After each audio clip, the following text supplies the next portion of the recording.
never in our lives have we seen this kind of fire sa buong mundo.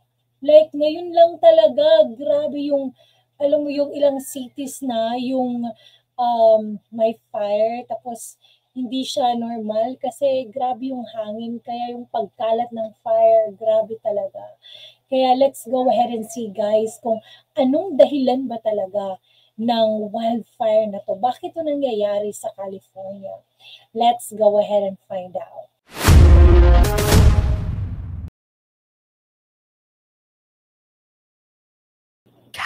California's famed coastline. Grabe.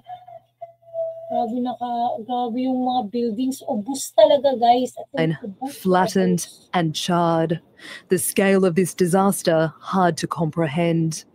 Pretty devastating. Grabe, tingnan nyo, guys, oh. Parang isang, talaga siya, isang syudad talaga yung naubos, nawasak. I think LA's seen anything like this before. I hope in the future we can find a way to maybe even better prepare or to prevent this from ever happening again. So how did an inferno sweep through suburban Los Angeles in the middle of winter? The LA Fire Department says the blaze started here in this residential neighbourhood on the edge of a mountain ridgeline. It quickly spread to this expansive area and eventually... Grabe. Guys, kung makikita nyo, mapa yan ha. Mapa, maliit mo lang yan tignan, pero in reality, grabe. Sobrang laki niyan, guys. Grabe. Alam mo yung pinagmulan sa bukid lang. Bakit kaya siguro may nagsindi or may mga taong nag-build ng fire in the mountain.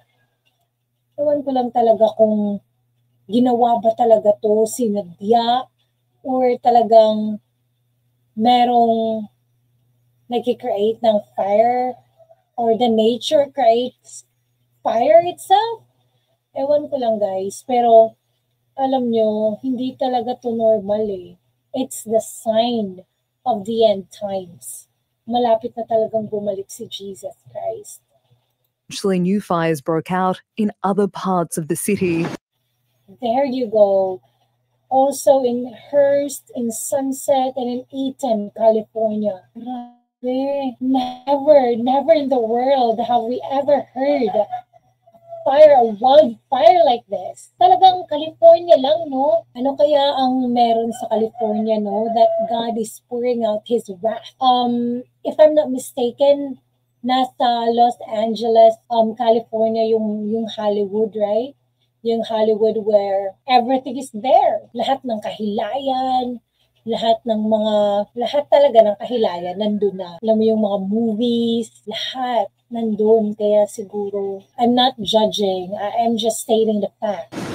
The fires were fueled by a dangerous wind event which brought hot hurricane-force gales. Grabe yung hangin. Grabe, no? Ang lakas-lakas ng hangin. Guys, remember, it's winter. It's winter in California right now. That's why they're actually very, they're confused kasi bakit ganito yung fire in the midst of the winter season? Kasi dapat, di ba, pag winter malamig. So, parang hindi mo talaga maiisip na magkakaroon ng wildfire. At saka malamig. So, dapat moist yung kapaligiran. So, mahirap talaga siyang magkakasunog. Here, a satellite image shows the Santa Ana winds created by the mountainous landscape in California and surrounding states. Air pressure builds in the high grounds of the desert. The wind warms up as it descends the mountains and then speeds up as it passes through narrow canyons. Those gusts fanned flames that firefighters couldn't control. Grabe. Kahit sigurong ng mga firefighters nito, no? Kasi grabe yung, alam mo yung hangin, bumubulusok yung hangin pagdating sa Los Angeles. Galing pala siyang desert sa Nevada. Tapos kasi ma-valley yung pagdating sa Los Angeles, kaya grabe yung bugso ng hangin. Kaya pala yung fire, grabe talaga. The fires will not stop while those winds are blowing. Santa Ana means devil wind for good reason. Grabe, no? Sabi niya, fires will not stop until the wind stop blowing.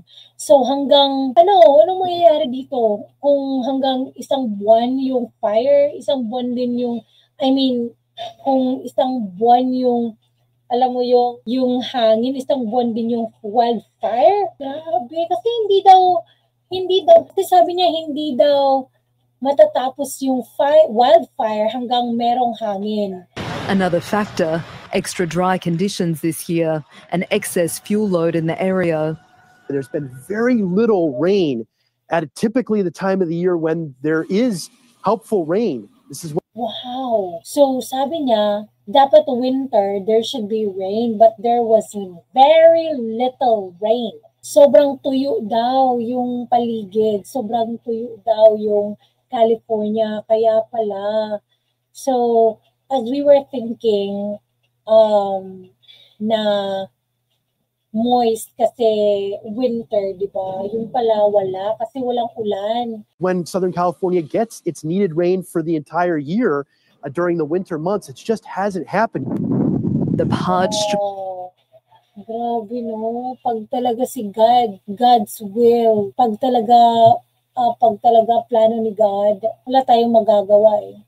Kasi I've been hearing a lot from California that it's really, like if you want to go rich, you go to California. If you want to go famous, you go to California. You go to LA. So, parang meron talagang something dito that God is pouring out His wrath. Alam nyo guys, mababasa nyo talaga sa Bible that in the end times, we will experience or we will see things that hasn't happened before, na hindi pa talaga natin nakikita, na hindi pa talaga natin na-experience. And this is it, guys. It's one of those events. Grabe. Grounds in densely populated areas, a recipe for disaster. The last 2 winters have been very prolific in terms of rain and mountain snow, and that caused vegetation to green up. And then when it's been dry in the last several months, it all dried out and created a tinderbox. It's an almost impossible task to contain fires in these conditions. Now emergency services in some parts of the city are running low on an essential resource. Grabe, no? Nakakaawa yung mga tao. Lahat talaga nawala. As in, lahat-lahat. Kaya wag talaga natin i-invest yung life natin sa mga bagay dito sa mundo. Kasi in just a blink of an eye, pwede tong kunin ni God sa atin. Let's should invest ourselves in things that we cannot see. Just like our faith, our relationship with God, our faith in God, guys.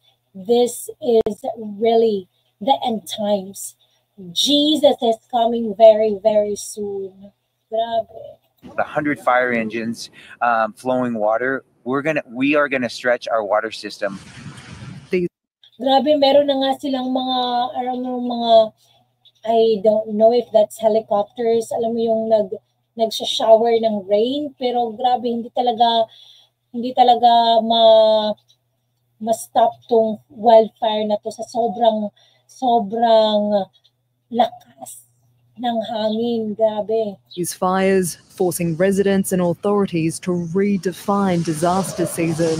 Unfortunately, we're seeing climate change in action. We're seeing worldwide lengthening fire seasons. The global climate change.